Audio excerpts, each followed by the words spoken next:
বাংলাদেশের ছয় ঋতুতে নানান ফলের মজা, বাংলাদেশের ছয় ঋতুতে নানান ফলের মজা। কাঁঠাল কলা জাম লিচু আম ফলের রাজা, কাঁঠাল কলা জাম লিচু আম ফলের রাজা।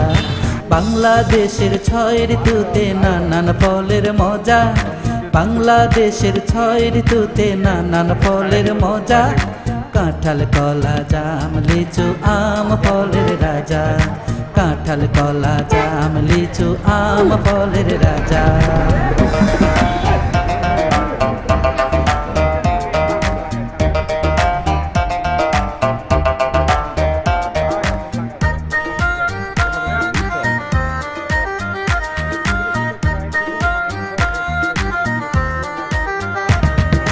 করম চা কামরাঙ্গা বড়ই তেঁতুল বড় টক, জাম্বুরা চালতা আর জল